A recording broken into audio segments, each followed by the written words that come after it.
ನೋಡಿ, ಭಾಳ ಮುಖ್ಯವಾಗಿ ಮಂಗಳ ಕಳಶ ಅಂತ ನೋಡಿದ್ವಿ. ಕೆಲವೊಂದು ಮನೆಗಳಲ್ಲಿ ಪ್ರತಿನಿತ್ಯ ಕಳಶ ಸ್ಥಾಪನೆಯನ್ನು ಮಾಡ್ತಾರೆ. ಒಂದು ತಾಮ್ರದ ಚಂಬಿನಲ್ಲಿ ವಿಳೆದೆಲೆ, ಹಾಗೆ ನೀರು, ಒಂದು ಕಾಯನ್ನು ಇಟ್ಟು ಅಲ್ಲಿ ಪೂಜೆ ಮಾಡ್ತಕ್ಕಂಥದ್ದು ಭಾಳ ಮುಖ್ಯ ಆಗುತ್ತೆ. ಇದರಿಂದ ಮನೆಯಲ್ಲಿ ಬರ್ತಕ್ಕಂಥ ನಕಾರಾತ್ಮಕ ಶಕ್ತಿ ದೂರ ಆಗ್ತದೆ. ಕಳಶ ಸ್ಥಾಪನೆ ವಿಶೇಷವಾಗಿ ನೀವು ಆಯಾ ಮನೆ ದೇವರ ಒಂದು ಕಳಶವನ್ನಾದರೂ ಸ್ಥಾಪನೆಯನ್ನು ಮಾಡ್ಕೋಬೋದು, ಅಥವಾ ನಿಮ್ಮ ಇಷ್ಟ ದೇವತೆಯ ಆವಾಹನೆಯನ್ನು ಮಾಡಿ ಕಳಶವನ್ನು ಸ್ಥಾಪನೆಯನ್ನು ಮಾಡಿಕೊಂಡು ಪ್ರತಿನಿತ್ಯದ ಕಳಶ ಸ್ಥಾಪನೆ. ಕೆಲವೊಬ್ಬೊಬ್ಬರ ಮನೆಯಲ್ಲಿ ವಾಸ್ತು ದೋಷ ಇದೆ ಅಂದರೆ ನಿಮ್ಮ ಹೆಬ್ಬಾಗಿಲ ಮೇಲೆ ಕಳಶವನ್ನಾದರೂ ಸ್ಥಾಪನೆ ಮಾಡ್ತಕ್ಕಂಥ ಕೆಲಸವನ್ನು ಮಾಡಿ.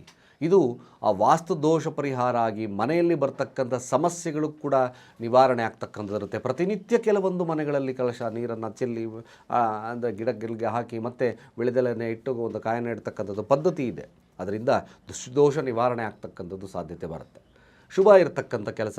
ನಿತ್ಯ ಯಾರು ಈ ಕೆಲಸಗಳನ್ನು ಮಾಡ್ತಾರೋ ಸುಖ ಶಾಂತಿ ಸಮೃದ್ಧಿಗಳು ನಿಧಾನಕ್ಕೆ ತಮ್ಮ ಮನೆಯಲ್ಲಿ ಬರುತ್ತೆ ಅಂತ ಹೇಳ್ತಾ, ಸರ್ವೇ ಜನ ಸುಖಿನೋ ಭವಂತು.